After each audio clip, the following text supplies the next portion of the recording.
కేరళలో joint wheel ride కూలిపోవడంతో ఇద్దరు చిన్నారులతో సహా 5గురు గాయపడ్డారు. తిరువనంతపురం సమీపంలోని వెంబాయంలోని హ్యాపీల్యాండ్ అమ్యూజ్మెంట్ పార్కులో ఈ ఘటన జరిగింది. మధ్యాహ్నం 2 గంటల సమయంలో జాయింట్ వీల్ రైడ్ కూలిపోవడంతో మొత్తం 5గురు గాయపడ్డారు. గాయపడ్డ వారిని వెంటనే దగ్గరలోని ఆసుపత్రికి తరలించారు. ప్రస్తుతం వారికి ట్రీట్మెంట్ అందిస్తున్నారు డాక్టర్స్.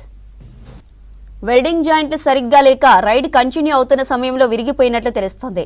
విషయం తెలియగానే కేరళ పోలీసులు, అగ్నిమాపక సిబ్బంది, రెస్క్యూ టీం సంఘటనా స్థలానికి చేరుకుంది. వెంటనే సహాయక చర్యలు చేపట్టారు. గాయపడిన వారిని దగ్గరలోని ఆసుపత్రులకు తరలించారు. ఈ ఘటనపై కేసు నమోదు చేసి దర్యాప్తు ప్రారంభించారు పోలీసులు.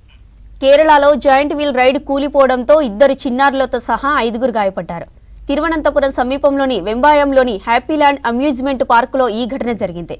మధ్యాహ్నం 2 గంటల సమయంలో జాయింట్ వీల్ రైడ్ కూలిపోవడంతో మొత్తం 5గురు గాయపడ్డారు. గాయపడ్డ వారిని వెంటనే దగ్గరలోని ఆసుపత్రికి తరలించారు. ప్రస్తుతం వారికి ట్రీట్మెంట్ అందిస్తున్నారు డాక్టర్లు. వెల్డింగ్ జాయింట్లు సరిగ్గా లేక రైడ్ కంటిన్యూ అవుతున్న సమయంలో విరిగిపోయినట్లు తెలుస్తోంది. విషయం తెలియగానే కేరళ పోలీసులు, అగ్నిమాపక సిబ్బంది, రెస్క్యూ టీం సంఘటనా స్థలానికి చేరుకుంది. వెంటనే సహాయక చర్యలు చేపట్టారు. గాయపడిన వారిని దగ్గరలోని ఆసుపత్రులకు తరలించారు. ఈ ఘటనపై కేసు నమోదు చేసి దర్యాప్తు చేస్తున్నారు పోలీసులు.